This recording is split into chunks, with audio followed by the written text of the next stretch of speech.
여러분 안녕하세요.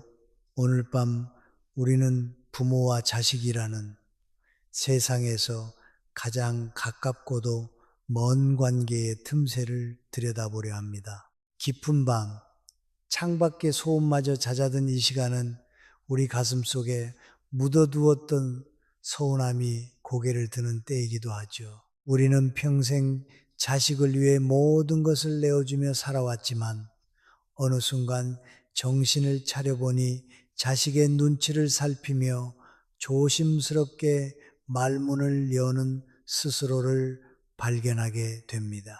공들여 키운 자식에게서 돌아오는 것은 따뜻한 위로가 아니라 차가운 무시와 날선 비판뿐일 때 우리의 영혼은 소리 없이 마모됩니다. 어쩌면 이러한 관계의 균열 속에서 우리는 정서적으로 살아남지 못할 수도 있습니다. 육체적인 생존보다 무서운 것은 내가 가장 사랑한 존재에게 부정당하는 고통이니까요. 그러니 편안히 자리 잡기 전에 잠시 시간을 내어 좋아요와 구독을 눌러주세요. 물론 제가 여기서 하는 작업이 정말 마음에 드실 때만요. 지금 영상을 보고 계신 분들은 어느 도시에서 이 밤을 맞이하고 계신가요? 여러분이 계신 곳의 지명과 현재 시각을 댓글로 남겨주세요. 서로의 밤을 확인하며 이 여정을 함께 시작하고 싶습니다. 자, 이제 불을 끄고 잔잔한 백색 소음을 위해 선풍기를 켜셔도 좋습니다. 오늘 밤의 여정을 함께 시작해 볼까요? 서울 은평구의 조용한 아파트, 이곳에는 70살의 한정희 씨가 살고 있었습니다. 그녀의 삶은 5년 전 남편을 먼저 떠나보낸 뒤로 더욱 고요해졌죠. 그 고요함을 깨뜨리는 유일한 낙은 주말에 가끔 찾아오는 아들 부부와 5살배기 손주 지호를 보는 것이었습니다. 정희 씨는 대단한 효도를 바라는 사람이 아니었어요. 그저 한 달에 한두 번 자식들의 얼굴을 마주하며 정성껏 지은 밥 한 끼를 같이 나누는 것, 그것이 그녀에겐 인생의 전부이자 유일한 훈장이었습니다. 하지만 그 소박한 행복은 아주 사소한 순간부터 균열이 가기 시작했습니다. 어느 화창한 가을날 아들 가족이 온다는 소식에 정희 씨는 며칠 전부터 시장을 3번이나 오가며 장을 손주 지호가 좋아하는 닭볶음탕을 해주기 위해서였죠. 닭은 가장 싱싱한 놈으로 골랐고 감자도 지호 입에 쏙 들어갈 만한 작은 크기로 정성껏 골라 담았습니다. 손목이 시큰거렸지만 펄펄 끓는 솥 앞에서 국물을 휘젓는 동안 정희 씨의 얼굴엔 미소가 떠나지 않았습니다. 드디어 초인종이 울리고 아들 가족이 들어왔을 때 정희 씨는 버선발로 나가 그들을 맞이했습니다. 그런데 식탁에 앉자마자 들려온 첫 마디는 그녀의 예상을 빗나갔습니다. 5살 지호가 코를 찡긋거리며 물었죠. 할머니 이거 매워요? 정희 씨는 인자하게 웃으며 답했습니다. 아니야, 안 매워. 할머니가 지호 생각해서 고춧가루는 아주 조금만 넣었어. 그런데 옆에서 핸드폰만 들여다보던 며느리가 무심하게 툭 한마디를 던졌습니다. 어머님, 요즘은 닭볶음탕에 고춧가루 거의 안 넣어요. 간장 베이스로 하는 게 트렌드예요. 정희 씨는 순간 숨이 턱 막히는 기분이었습니다. 고춧가루를 안 넣었다고 설명했는데도 며느리는 그 말은 듣지도 않은 채 그저 자신의 트렌드 타령만 늘어놓은 것이죠. 마치 정희 씨를 시대에 뒤떨어진 유행도 모르는 노인네로 취급하는 것 같았습니다. 요즘 젊은 사람들은 효도를 무슨 넷플릭스 구독 서비스 정도로 생각하나 봅니다. 자기들 입맛에 안 맞으면 언제든 구독 취소 버튼을 누를 기세니 말이죠. 정희 씨는 애써 서운함을 누르며 그래 요즘은 그렇구나 하고 웃어 넘겼습니다. 그런데 이번엔 아들이 닭고기 한 점을 먹어보더니 미간을 찌푸렸습니다. 엄마, 이거 좀 짜지 않아요? 저희는 요즘 건강 때문에 집에서 정말 싱겁게 먹거든요. 정희 씨의 가슴이 철렁했습니다. 지난번 방문 때까지만 해도 맛있게 먹던 아들이었습니다. 미리 싱겁게 해달라는 귀띔이라도 해줬다면 좋았을 텐데, 정성을 다해 차린 음식 앞에서 비판부터 늘어놓는 아들의 모습에 눈가가 뜨거워졌습니다. 미안하다. 다음엔 더 싱겁게 할게. 정희 씨는 또 한 번 자신을 낮췄습니다. 사실 닭볶음탕의 고추장 베이스가 근대 이후에나 정착된 식문화라는 사소한 잡지식을 뽐낼 겨를도 없었습니다. 그저 내가 뭘 잘못했나 하는 자책만이 머릿속을 맴돌았죠. 세대 간의 소통 단절은 인지적 불협화음과 정서적 소외감을 수반하는 사회 심리학적 현상이라지만 그것을 몸소 겪는 노부모의 심정은 그저 찢어진 종이 한 장처럼 무력하기만 했습니다. 식사를 마치고 설거지를 하는 동안에도 무시는 계속되었습니다. 거실에서 지호가 와이파이가 느리다며 짜증을 냈고 며느리는 한숨을 쉬며 인터넷 회선을 바꾸라고 종용했습니다. 어머님, 요즘 누가 이런 느린 인터넷을 써요? 어머님도 유튜브 많이 보시잖아요. 이 말은 마치 정희 씨의 생활 방식 전체가 구식이며 개선되어야 할 골칫덩어리라는 소리처럼 들렸습니다. 심지어 아들은 거실의 TV 화질을 지적하며 자기들이 새 TV를 살 때 쓰던 헌 TV를 주겠다고 생색을 냈습니다. 정희 씨는 졸지에 재활용 분리수거장 취급을 받는 기분이 들었죠. 아들이 주는 중고 TV는 무슨 올림픽 참가 상장 같은 건가요? 주는 사람만 기분 좋고 받는 사람은 어디다 둬야 할지 모르는 그런 존재 말입니다. 정희 씨는 부엌 싱크대 앞에서 하마터면 눈물을 쏟을 뻔했습니다. 나무는 고요하고자 하나 바람이 그치지 않고 부모는 자식의 뿌리이나 자식은 가지 끝에 맺힌 열매라 그 무게를 잊기 마련이라는 옛말이 뼈아프게 다가왔습니다. 저녁 6시가 되자 아들 가족은 서둘러 자리를 떴습니다. 밖에서 밥을 먹겠다며 남은 음식에는 눈길도 주지 않은 채였죠. 문이 닫히고 정막이 찾아온 집안에서 정희 씨는 손도 대지 않은 닭볶음탕을 보며 주저앉았습니다.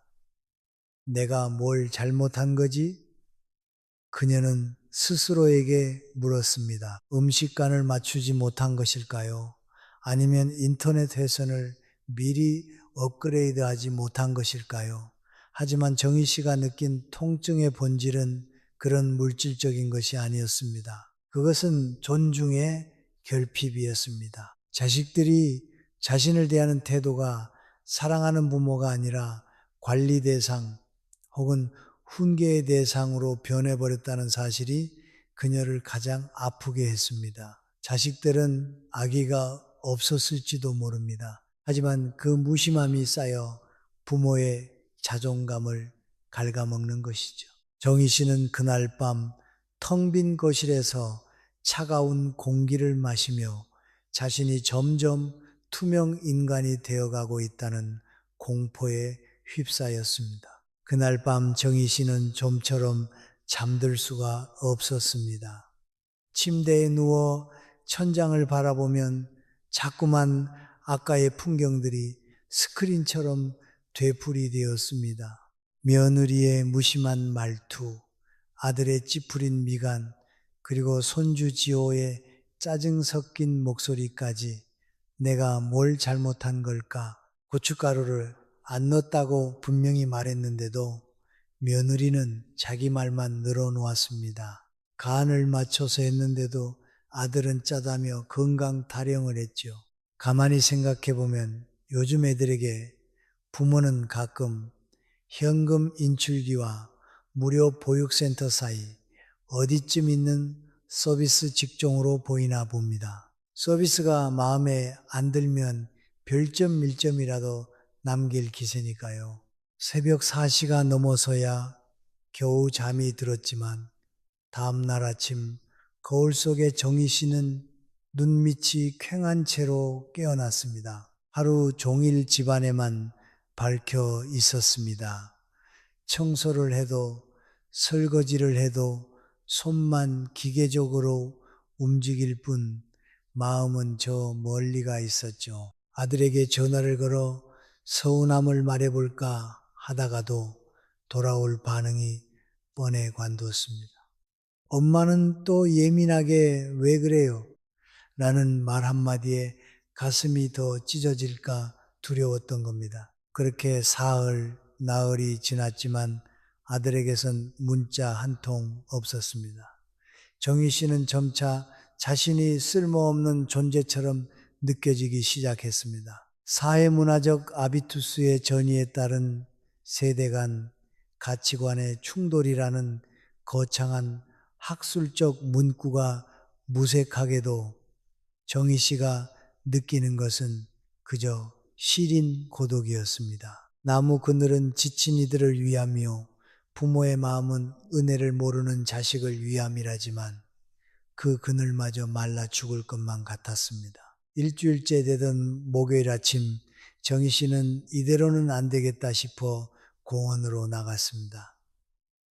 가을 햇살은 따사로웠고 은행나무 잎은 노랗게 타오르고 있었죠. 벤치에 털썩 주저앉아 사람들을 구경했습니다. 다들 행복해 보였습니다.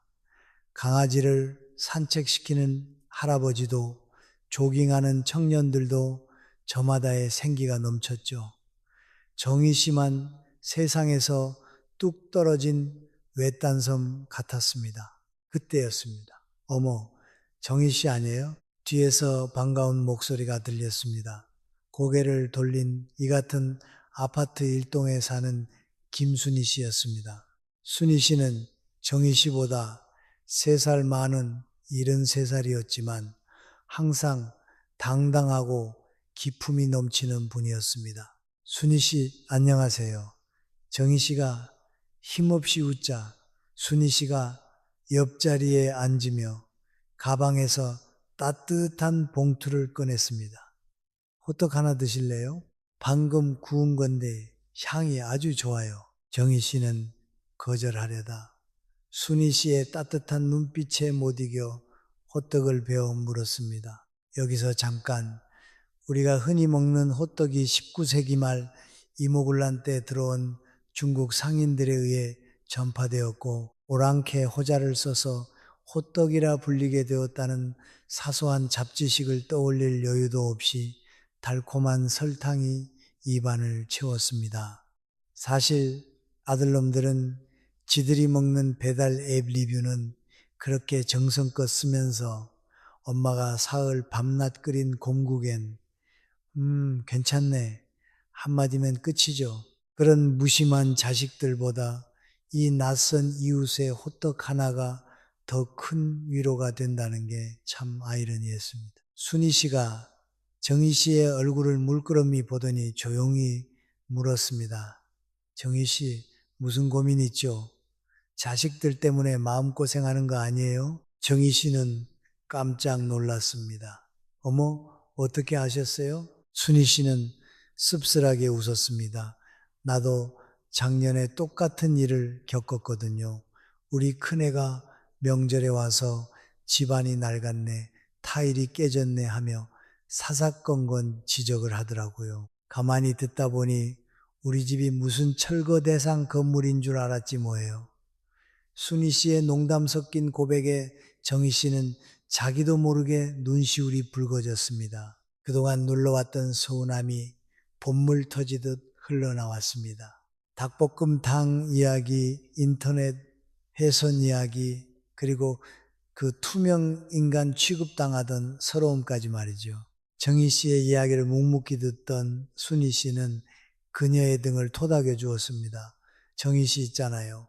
우리가 평생 자식한테 끌려다니는 이유가 뭔지 아세요? 그건 우리가 경계선을 긋지 않았기 때문이에요.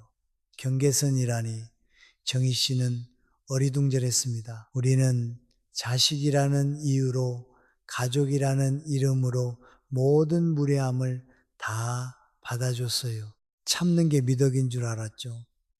하지만 자식들에게도 넘지 말아야 할 선이 있다는 걸 알려줘야 해. 부모가 그 선을 긋지 않으면 아이들은 거기가 길인 줄 알고 계속 밟고 지나가는 법이거든요. 순희 씨의 말은 정희 씨의 가슴에 날카로운 화살처럼 꽂혔습니다. 손주 녀석들은 할머니 집 인터넷이 1초만 늦어도 인류 멸망이라도 온 듯 굴죠. 정작 지들 방 청소는 1년째 멈춰 있으면서 말이에요. 순희 씨는 그런 무례함에 대처하는 특별한 비법을 알려주겠다고 했습니다. 나는 딱 한마디만 하기로 했어요. 화내지도 않고 울지도 않고 길게 설명하지도 않아요. 그저 단호하고 차분하게 딱 한마디만 던지는 거죠. 그러면 아이들은 비로소 부모를 역할이 아닌 사람으로 보기 시작해요. 정희 씨는 마법이라도 걸린 듯 순희 씨의 입술을 쳐다봤습니다. 과연 그 한마디가 무엇일지, 그것이 정말 자식들의 태도를 180도 바꿀 수 있을지 가슴이 두근거렸습니다. 순희 씨는 가방에서 수첩을 꺼내 무언가를 적어 내려갔습니다. 정희 씨, 자식들이 무시하는 말을 할 때 화를 내면 그건 감정 싸움이 돼요. 하지만 이 말을 던지고 입을 닫으면 그건 교육이 됩니다. 우리는 늙었지만 여전히 그들의 부모고 예의를 가르칠 권리가 있거든요. 정희 씨는 순희 씨가 건네준 종이를 조심스럽게 받아주었습니다.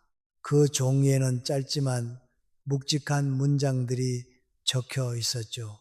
지금 네가 엄마한테 하는 말이 무례하다는 거 알고 있니? 혹은 엄마가 만든 음식을 그런 식으로 말하면 안 되는 거란다. 같은 말들이었습니다. 단순해 보였지만 평생을 자식에게 맞춰온 정희 씨에겐 에베레스트 산을 오르는 것만큼이나 힘겨운 과제처럼 느껴졌습니다. 순희 씨는 덧붙였습니다. 중요한 건 일관성이에요. 한 번으로 안 되면 두 번, 세 번 계속하는 거죠.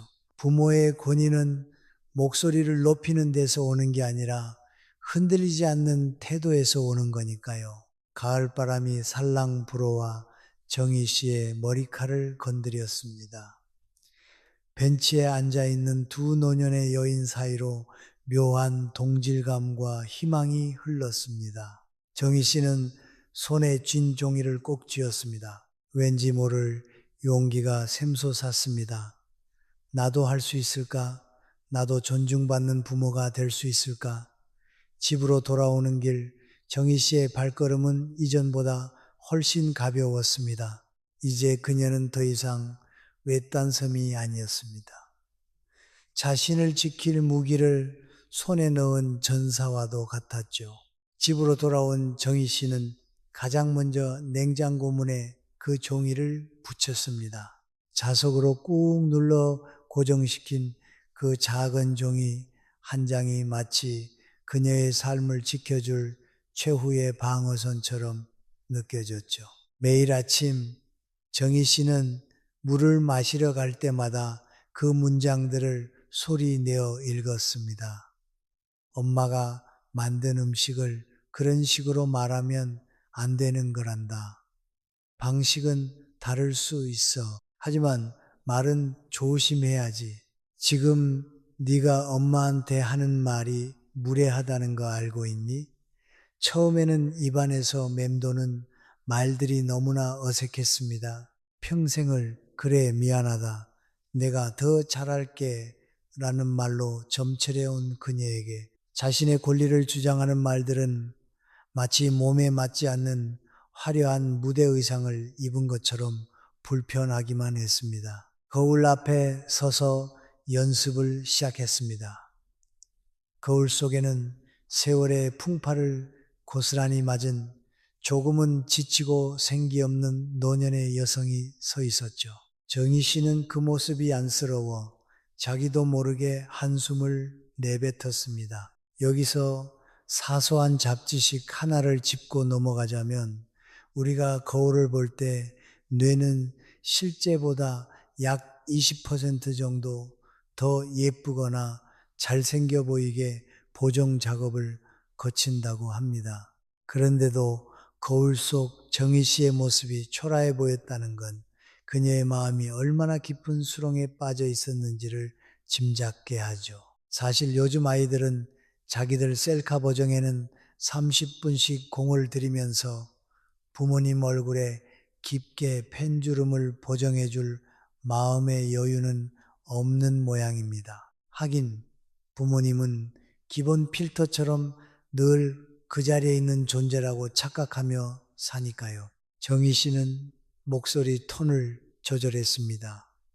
너무 날카로우면 싸우자는 것 같고 너무 떨리면 우스워 보일까봐 걱정됐죠. 김순희 씨가 강조했던 것처럼 화난 얼굴도 우는 얼굴도 아닌 차분하고 단호한 표정을 짓기 위해 노력했습니다. 지금 네가 엄마한테 하는 말이 무례하다는 거 알고 있니? 정희 씨는 이 문장을 수백 번 되뇌었습니다. 사실 우리 인간의 성대는 약 12, 25메람 정도의 아주 짧은 근육 조직으로 이루어져 있는데 이 작은 조직이 떨리면서 내는 소리가 한 사람의 인생을 바꾸기도 하고 관계의 지형을 재편하기도 합니다. 권위라는 것은 높은 데서 내려오는 것이 아니라 이 짧은 성대의 떨림을 얼마나 정교하게 통제하느냐에 달려 있는지도 모르겠습니다. 연습하는 동안 자식들에 대한 원망과 사랑이 수시로 교차했습니다. 가끔은 내가 왜 이렇게까지 해야 하나 싶어 눈물이 핑 돌기도 했죠. 요즘 애들은 오직급 속도를 원하면서 인내심은 예전 이지폰만도 못한 것 같습니다. 부모님이 조금만 느려도 요즘 누가 그래요? 라며 핀잔을 주니 말입니다. 우리가 지들에게 숟가락질 가르치고 걸음마 가르칠 때는 수천 번, 수만 번을 기다려줬는데 말이죠. 말 가르쳐 놨더니 돌아오는 건 말대꾸뿐이라니 이건 뭐 앵무새를 키웠어도 이보다는 고마워했을 겁니다. 하지만 정희 씨는 마음을 다잡았습니다. 말 한마디에 천냥 빚도 갚는다는 지혜로운 격언을 떠올리면서요. 이 빚은 돈으로 갚는 빚이 아니라 잃어버린 존중과 품격을 되찾는 빚이었습니다. 사흘째 되는 날, 정희 씨는 떨리는 손으로 아들에게 전화를 걸었습니다. 신호음이 갈 때마다 심장이 입 밖으로 튀어나올 것 같았죠. 여보세요, 엄마? 아들의 무심한 목소리가 들려왔습니다. 그래, 아들아. 다음 주말에 시간 되면 한번 놀러 올래? 엄마가 맛있는 거 해줄게. 전화를 끊고 나서 정희 씨는 달력을 보았습니다. 2주 후였습니다. 2주라는 시간은 그녀에게 시험을 준비하는 학생의 기간과도 같았습니다. 보엔의 가족체계 이론에서 말하는 자기 분화, self-differentiation이라는 학술적 문구가 떠오르는 순간이었습니다. 타인 자식의 감정에 휩쓸리지 않고 자신의 독립된 인격과 가치를 지키는 능력, 정희 씨는 지금 그 혹독한 훈련을 자처하고 있었던 것입니다. 연습은 계속되었습니다. 설거지를 하다가도 빨래를 널다가도 그녀는 중얼거렸습니다. 방식은 다를 수 있어. 하지만 말은 조심해야지. 이 말은 자식의 다름을 인정하면서도 그 다름이 무례함의 면죄부가 될 수 없음을 분명히 하는 선언이었습니다. 사실 늙는다는 건 핸드폰 배터리 잔량이 아침 10시부터 10%로 떨어지는 것과 비슷합니다. 에너지 효율은 낮아지고 충전 속도는 더뎌지죠. 그런 노년의 부모에게 자식들의 잔소리는 과부하를 일으키는 악성 코드와 같습니다. 정희 씨는 그 악성 코드를 차단할 백신을 스스로 배양하고 있었습니다. 어느덧 약속한 토요일이 밝았습니다. 정희 씨는 아침 일찍 일어나 집안을 정돈했습니다. 평소보다 더 정갈하게 옷을 입고 거울 앞에서 마지막 점검을 했습니다. 손바닥에 땀이 났지만 눈빛만은 이전보다 훨씬 단단해져 있었죠. 거울 뉴런, 미러 뉴런이라는 사소한 잡지식이 말해주듯 내가 단단하게 서 있어야 상대방도 나를 함부로 대하지 못하는 법입니다. 상대방의 무례함에 내가 비굴하게 반응하면 상대방은 무의식적으로 더 큰 무례함을 저질러도 괜찮다고 학습하게 되니까요. 정희 씨는 이제 그 학습의 고리를 끊기로 결심했습니다. 오후이시 익숙한 초인종 소리가 울렸습니다. 정희 씨는 깊게 심호흡을 했습니다. 심장이 쿵쾅거리는 소리가 귓가에까지 들릴 정도였죠. 하지만 이번에는 도망치지 않기로 했습니다. 서운함을 눈물로 호소하거나 소리를 지르며 화를 내는 뻔한 방식이 아니라 김순희 씨가 알려준 품격 있는 한마디로 승부할 때가 온 것입니다. 할 수 있어. 나도 존중받을 권리가 있는 사람이야. 그녀는 낮은 목소리로 자신에게 주문을 걸었습니다. 그리고 아주 천천히 현관문으로 걸어갔습니다. 문을 여는 순간 가을날의 차가운 공기와 함께 아들 가족의 소란스러운 목소리가 밀려 들어왔습니다. 운명의 시간이 다가오고 있었습니다. 문을 열자 가을의 선선한 공기와 함께 아들 부부의 떠들썩한 목소리가 거실로 밀려 들어왔습니다. 5살 지호는 할머니를 보자마자 달려와 다리를 꽉 껴안았죠. 아이의 재호는 언제나처럼 따뜻했고 그 순수한 눈망울을 보니 연습했던 단호한 말들이 눈 녹듯 사라질 것만 같았습니다. 하지만 정희 씨는 주먹을 꽉 쥐었습니다. 이번에는 달라야 했습니다. 어서 와라 우리 지호. 할머니가 기다렸어. 정희 씨는 부엌으로 가서 정성껏 준비한 음식을 내오기 시작했습니다.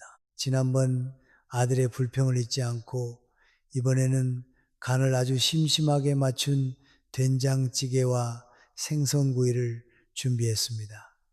거의 환자 식단에 가까울 정도로 건강을 생각한 상차림이었죠. 요즘 아들놈들은 지들이 사먹는 마라탕에 나트륨 수치에는 관대하면서 엄마가 끓여준 찌개에는 무슨 식약처 위생 점검이라도 나온 것처럼 엄격하게 굴곤 합니다. 참 우스운 일이죠.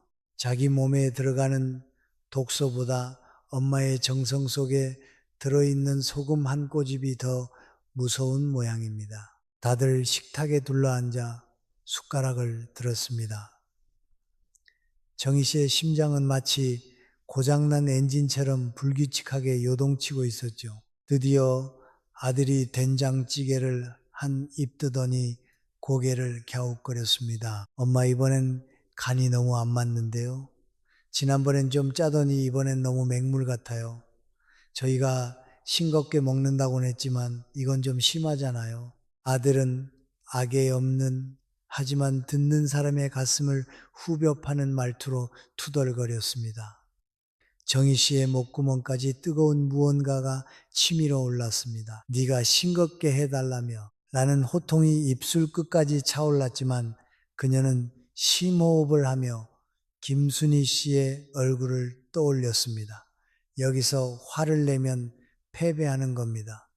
심리학자 BF 스키너가 주창한 조작적 조건 형성 오퍼란트 컨디셔닝이라는 거창한 학술적 문구를 굳이 떠올리지 않더라도 정희 씨는 본능적으로 알고 있었습니다. 화를 내는 반응은 아들에게 또 다른 비난의 구실을 줄 뿐이라는 것을요. 정희 씨는 아들의 눈을 똑바로 쳐다봤습니다. 그리고 연습했던 대로 차분하게 입을 열었습니다. 아들아, 엄마가 정성껏 만든 음식을 그런 식으로 말하면 안 되는 거란다. 목소리는 생각보다 떨리지 않았고 오히려 정막을 뚫고 나가는 화살처럼 단호했습니다. 식탁 위로 차가운 정적이 내려앉았습니다. 며느리는 젓가락을 멈추고 눈치만 살폈고 아들은 당황한 듯 입을 벌린 채 정희 씨를 바라봤습니다. 사실 우리 혀의 미래는 보통 10,000개 정도인데 나이가 들면 그 숫자가 5,000개 정도로 줄어든다고 합니다. 맛을 잘 못 느끼는 건 자연스러운 노화의 과정이지 죄가 아닌데도 자식들은 그걸 빌미로 부모의 정성을 폄하하곤 하죠. 유순한 대답은 분노를 쉬게 하여도 과격한 말은 노를 격동하느니라 라는 성경의 잠언처럼 정희 씨의 차분한 대응은 아들의 투덜거림을 순식간에 무력화시켰습니다. 잠시 후 며느리가 어색한 분위기를 깨버려 말을 건넸습니다. 어머님, 괜찮아요. 제가 국간장을 좀 넣어서 먹을게요. 아, 그리고 어머님, 다음부터는 저희가 모일 때 그냥 저희 집으로 오시는 게 어때요? 거기가 거실도 더 넓고 편하잖아요. 어머님, 댁은 좀 좁기도 하고 와이파이도 느려서 애가 답답해 하거든요. 며느리는 나름 배려한다는 듯이 말했지만 그 속에는 이 집은 불편하고 구식이다 라는 전제가 깔려 있었습니다. 정희 씨는 가슴이 따끔거렸습니다. 이 집은 아들을 키워내고 남편과의 추억이 깃든 소중한 보금자리인데 며느리에겐 그저 성능 낮은 기지국 정도로밖에 안 보이나 봅니다. 요즘 며느리들은 시어머니의 마음보다 자기 집 인스타그램 감성 사진이 더 중요한 모양입니다. 시댁에 오면 손가락 하나 까딱 안 하면서 자기 집으로 오라는 건 결국 내가 시키는 대로 하세요라는 무언의 압박과 다름없었죠. 정희 씨는 이번에도 침묵을 지키다 천천히 입을 뗐습니다. 얘야, 엄마 집이 불편하다는 말은 참 서운하구나. 방식은 다를 수 있지만 말은 조심해야지. 며느리의 얼굴이 순식간에 붉어졌습니다. 정희 씨는 더 이상 덧붙이지 않고 조용히 된장찌개를 떠먹었습니다. 김순희 씨가 말했던 침묵의 힘이 발휘되는 순간이었죠. 아들 부부는 서로 눈짓을 주고받으며 안절부절못했습니다. 평소처럼 정희 씨가 미안하다고 사과하거나 어색하게 웃으며 넘길 줄 알았는데 예상을 빗나간 단호한 태도에 당황한 것이 분명했습니다. 자식들은 부모를 너무 잘 안다고 생각하지만 사실 부모가 그어놓은 경계선 앞에서는 한없이 서툰 어린아이일 뿐입니다. 와이파이 비번은 잘 외우면서 엄마의 마음 비번은 평생 모르고 사는 게 요즘 자식들 아닌가 싶네요. 분위기가 가라앉아 아들이 화제를 돌리려 애를 썼습니다. 엄마, 아까 그 TV요. 저희가 다음 주에 새 걸로 사서 보내드릴게요. 지난번에 중고 드린다는 건 농담이었어요. 아들의 목소리에는 미안함과 당혹감이 섞여 있었습니다. 정희 씨는 가만히 미소 지었습니다. 고맙지만 괜찮다. 이 TV도 아직 잘 나온단다. 엄마는 물건의 성능보다 너희의 예의가 더 소중하단다. 정희 씨의 이 한마디는 아들의 가슴에 비수처럼 꽂힌 듯 했습니다. 사실 부모에게 중고 TV를 주겠다는 발상은 마치 나는 새 옷을 입을 테니 엄마는 내가 입던 옷을 물려받으세요 라는 것과 뭐가 다를까요? 효도에도 등급이 있다면 그건 분명 최하위권일 겁니다. 정희 씨는 이제 더 이상 자식들이 던져주는 부스러기에 감지덕지 않은 노인이 아니었습니다. 식사가 끝날 때까지 집안에는 이전에 없던 긴장감과 존중이 동시에 흘렀습니다. 지호조차 눈치를 보며 얌전하게 밥을 먹었죠. 할머니 찌개 맛있어요. 아이의 서툰 위로에 정희 씨는 비로소 마음이 풀리는 것을 느꼈습니다. 아이들은 어른들의 기류를 누구보다 빠르게 감지하죠. 정희 씨가 스스로를 존중하기 시작하자 집안 전체의 질서가 바로 잡히는 것 같았습니다. 벤치에 앉아 수천 번 연습했던 그 문장들이 비로소 살아있는 힘이 되어 그녀를 지탱해주고 있었습니다. 존중은 구걸에서 얻는 것이 아니라 스스로 세운 경계선을 통해 쟁취하는 것임을 정희 씨는 오늘 온몸으로 깨닫고 있었습니다. 아들 부부가 떠날 때 현관에서의 분위기는 평소와 확연히 달랐습니다. 평소엔 갈게요 한마디 던지고 서둘러 빠져나가던 아들이 정희 씨의 손을 꼭 잡았습니다. 엄마, 오늘 정말 잘 먹었어요. 제가 아까 실언한 거 죄송해요. 조만간 다시 올게요. 며느리도 고개를 깊이 숙이며 인사했습니다. 어머님, 저도 실례가 많았어요. 다음 주에 제가 맛있는 거 사들고 혼자 들를게요. 문이 닫히고 정희 씨는 홀로 남았지만 더 이상 초라하지 않았습니다. 거실 등불 아래 앉아있는 그녀의 그림자가 이전보다 훨씬 크고 듬직해 보였죠.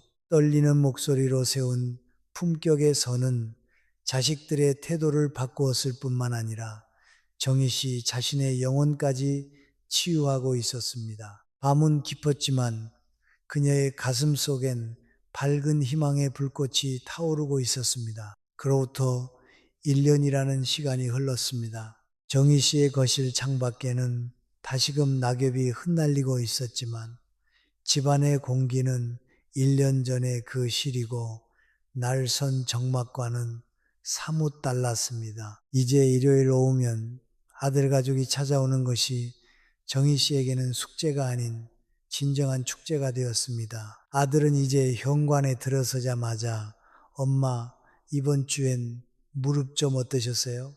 수요일에 병원 예약해뒀으니까 같이 가요 라며 정희 씨의 건강을 먼저 살핍니다. 며느리 역시 부엌으로 자연스럽게 들어와 앞치마를 두르며 어머님 저번에 가르쳐 주신 그 양념 비법 좀 다시 보여주세요. 제가 집에서 해봤는데 그 깊은 맛이 안 나더라고요 라며 정겹게 말을 건넵니다. 사실 요즘 젊은 사람들은 검색창에 맛집, 레시피는 수만 번 검색하면서 정작 옆에 있는 살아있는 전설인 어머니의 손맛에는 무관심하기 일쑤죠. 그런데 이제 며느리는 정희 씨의 손끝에서 나오는 그 투박한 정성을 배우려 애씁니다.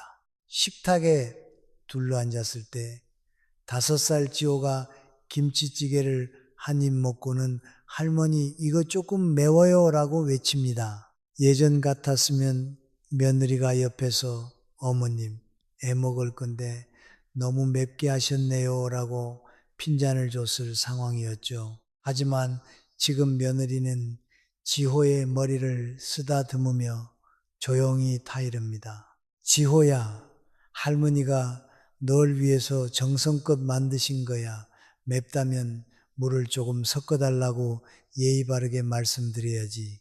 이 광경을 보며 정희 씨는 가슴속 깊은 곳에서 뜨거운 무언가가 울컥 차오르는 것을 느꼈습니다. 관계의 변증법, Relational Dialectics이라는 학술적 문구가 설명하듯 갈등과 통합의 끊임없는 상호작용 속에서 이들은 비로소 건강한 가족의 균형을 찾아낸 것입니다. 사실 대나무가 비바람에도 꺾이지 않고 높이 자랄 수 있는 비결은 그 줄기 중간중간에 있는 마디 때문이라고 하죠. 정희 씨가 던진 그 단호한 한마디가 바로 가족 관계의 튼튼한 마디가 되어준 셈입니다. 아들은 식사 도중 재미있는 이야기를 들려주었습니다.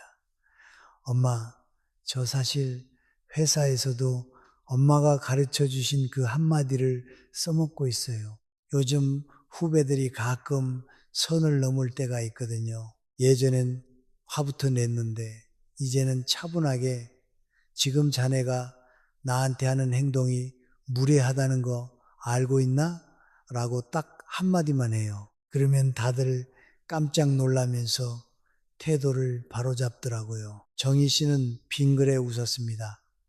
그래, 그건 어디서든 통하는 품격의 언어란다. 사실 우리는 타인에게 존중받기를 원하면서도 정작 스스로가 존중받을 만한 경계선을 긋는 데는 참 서툽니다. 특히 자식 앞에서는 무조건적인 희생이 사랑인 줄 착각하며 살죠. 하지만 공자께서도 자신을 존중해야 남도 나를 존중한다. 즈징 적엔 징지는 지혜를 남기셨습니다. 부모가 자신을 인격체로 대우할 때 자식도 비로소 부모를 기능이 아닌 사람으로 보게 되는 법입니다. 어느 날 정희 씨는 다시 공원 벤치에서 김순희 씨를 만났습니다. 두 사람은 이제 서로의 눈빛만 봐도 마음을 읽는 단짝이 되었죠. 순희 씨는 정희 씨의 밝아진 얼굴을 보며 자기 일처럼 기뻐했습니다. 정희 씨, 내가 말했죠? 그 한마디의 힘이 얼마나 큰지. 정희 씨는 순희 씨의 손을 꼭 잡으며 답했습니다. 순희 씨 덕분에 제 노후가 다시 태어난 기분이에요. 예전엔 자식들 눈치 보며 언제 연락 오나 기다리는 게 일상이었는데 이제는 제가 제 삶의 주인이라는 기분이 들어요. 사실 우리 뇌의 전두엽은 타인의 감정을 읽고 사회적 경계를 인식하는 역할을 하는데 노년기에 이 기능이 약해지기 쉽다는 사소한 잡지식이 무색하게도 정희 씨의 자존감은 그 어느 때보다 단단해져 있었습니다. 자식들은 이제 정희 씨를 돌봐야 할 노인이 아니라 배워야 할 어른으로 대접하고 있었죠. 정희 씨는 이제 압니다. 자식이 무시할 때는 엄마가 만든 음식을 그런 식으로 말하면 안 되는 거란다 라고 말하면 된다는 것을요. 방식이 다를 때는 방식은 다를 수 있어. 하지만 말은 조심해야지라고 분명히 짚어주면 됩니다. 무례할 때는 지금 네가 엄마한테 하는 말이 무례하다는 거 알고 있니? 라고 묻고 무관심할 때는 엄마도 존중받고 싶어. 그게 이상한 거니? 라고 솔직하게 마음을 드러내면 됩니다. 그리고 손주가 무례할 때조차 할머니한테 그런 말 하면 안 돼. 할머니도 마음이 아파라고 단호하게 가르치는 것이 진정한 사랑이라는 것을 깨달았습니다. 절대 하지 말아야 할 것들, 즉 과거를 들먹이거나 길게 설명하거나 화를 내는 대신 침묵과 일관성으로 승부하는 그 지혜가 그녀의 노후를 금빛으로 물들이고 있었습니다. 오늘 밤 이 이야기를 듣고 계신 여러분의 가슴 속엔 어떤 문장이 남아있나요?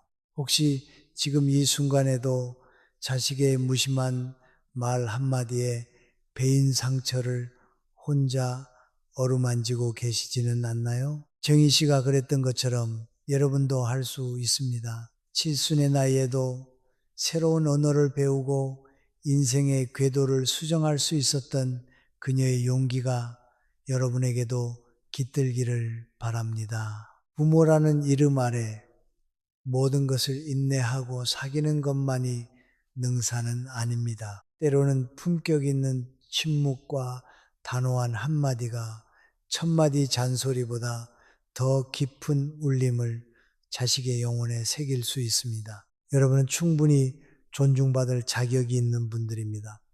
이제 그 사실을 자식들에게도 차분하게 하지만 아주 분명하게 알려주세요. 그것이 자식에게 줄 수 있는 마지막이자 가장 위대한 유산일지도 모릅니다. 이제 우리 밤의 여정을 마무리할 시간입니다.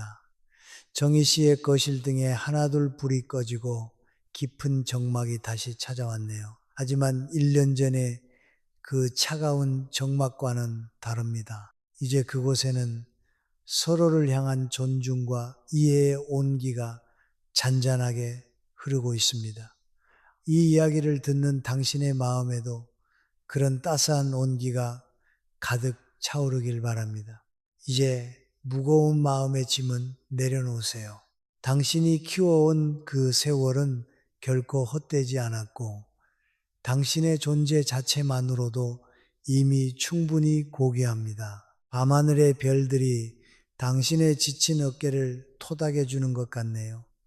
차가운 공기가 창문을 스치며 나직하게 속삭입니다. 당신의 내일은 오늘보다 더 당당하고 당신의 목소리는 오늘보다 더 기품 있을 것이라고요. 이제 눈을 감고 편안한 숨을 내쉬어 보세요.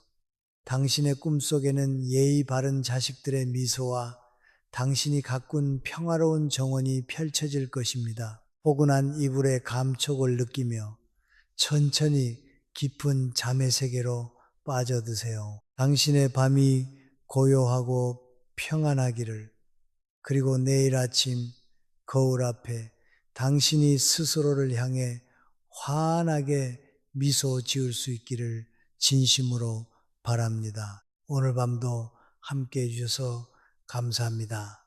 당신의 품격 있는 노후를 언제나 응원하겠습니다.